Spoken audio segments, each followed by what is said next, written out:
Hey guys, welcome back to the EM&EM YouTube channel.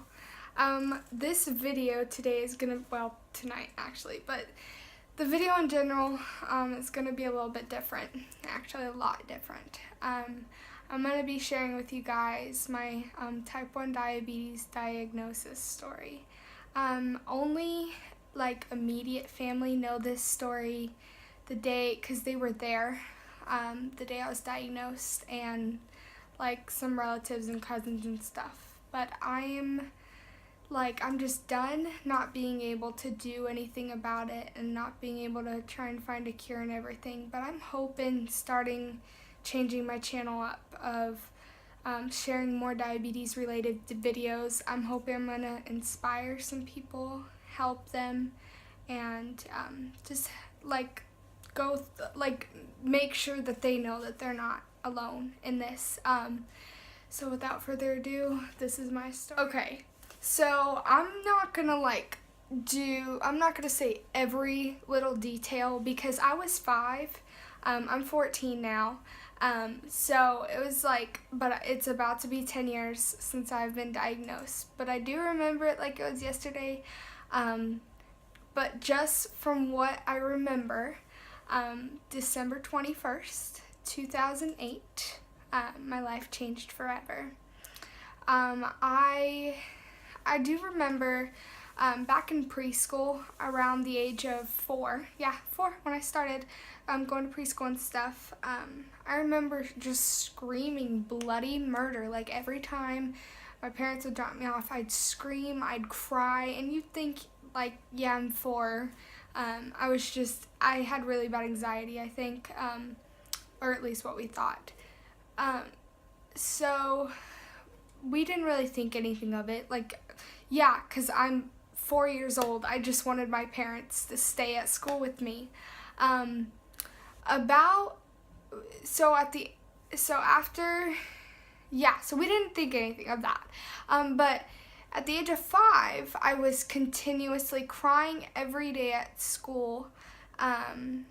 I'd try and get my parents to stay with me. My mom ended up actually staying at school with me most of the days, because I wouldn't let her leave. Even if she had to go to the bathroom, I'd scream.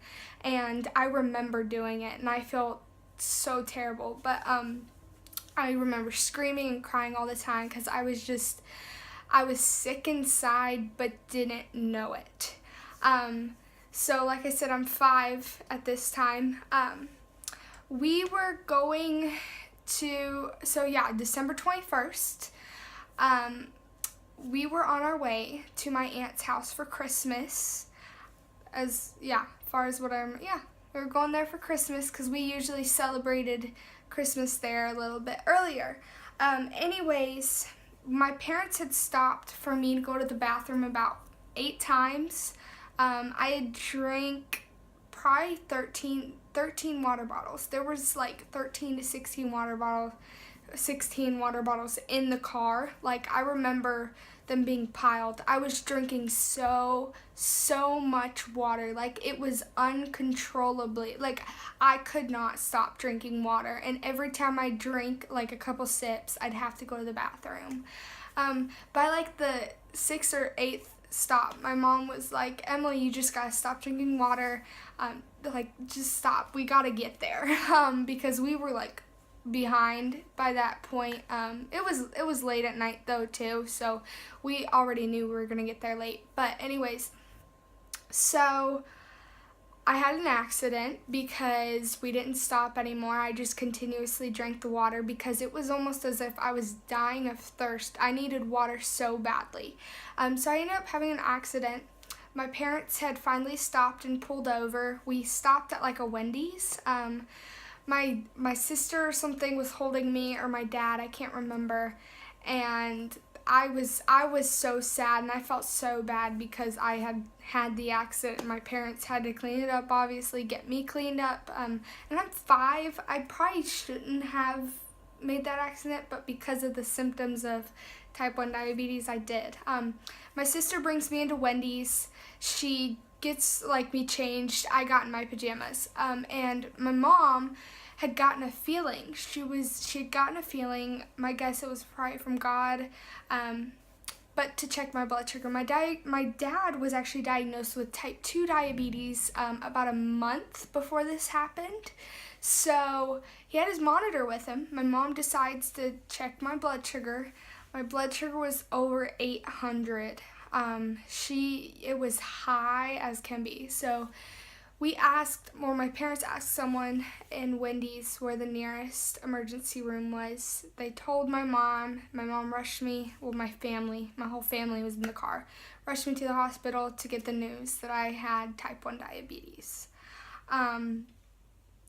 I think the feeling of being a 5-year-old, you seriously don't know what's going on, and you're just kind of in shock, and you're just scared. But my mom said that I was so skinny. I was so skinny, so pale, just sick all the time, weak. My legs were in a lot of pain, I think. Like when I was at preschool, I think my mom remembered saying that like my legs were always in a pain. There was a lot, but the first thing you know that it's type 1 diabetes was literally the thirst of wanting so much water. I am very grateful that my mom is a nurse, and she's been for a long time. So she was a nurse at the time, so she was able to take care of me and everything. I think the hardest part was trying to get used to just like in the habit of having to take care of me, my parents having to take care of me and my diabetes. One thing I did notice was my siblings stepped up big time. They were constantly there for me. They still are, and I'm so grateful for that. At the age of 5, I was giving myself shots and doing hand needles to give myself insulin.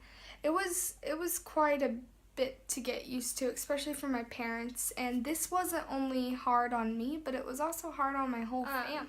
Yeah, anyway, so just the fact of having a sibling diagnosed with it is hard. And I did miss Christmas that year. But the day that I came to my aunt's house, I had my cousins, my aunt and uncle were there. My other aunt and uncle were there. I was very grateful for that, and I remember that. So they were constantly there for me.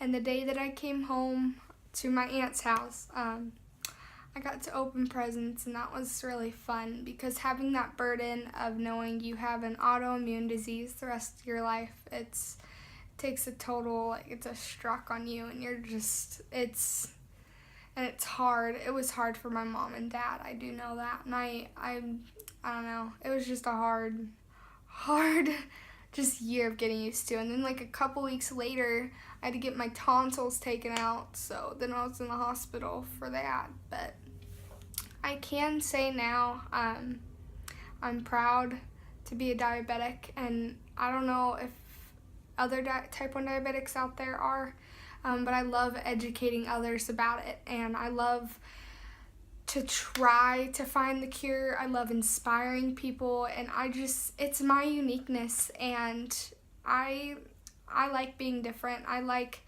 the fact that I'm not the same as someone else or something, Well, nobody's the same, but you know what I mean. Yeah, it's hard. It really is. It's super hard. And those type 1 diabetics out there, you can completely agree with me on that. But yeah, that was my perspective of the night I was diagnosed. Like I said, symptoms were the thirst, going to the bathroom like crazy, the being pale, dizziness, and being so skinny, losing weight, even though I was eating a lot, but losing a lot of weight. And if you have any of those symptoms, or you're a mom or a dad and your child has that symptom, I would get them checked out.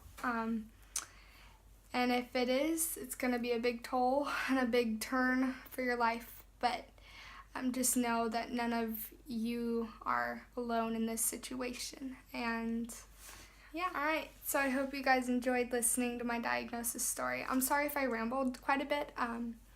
I was just trying to remember back from that night and what I remembered. There was probably so many more details, but that was what I remembered. So there's going to be a lot more diabetes related videos on here, and I'm proud to say that I'm hoping it's going to inspire some people and help them out. So yeah, if you haven't already, subscribe to come on this journey with me and like this video. And yeah, bye guys.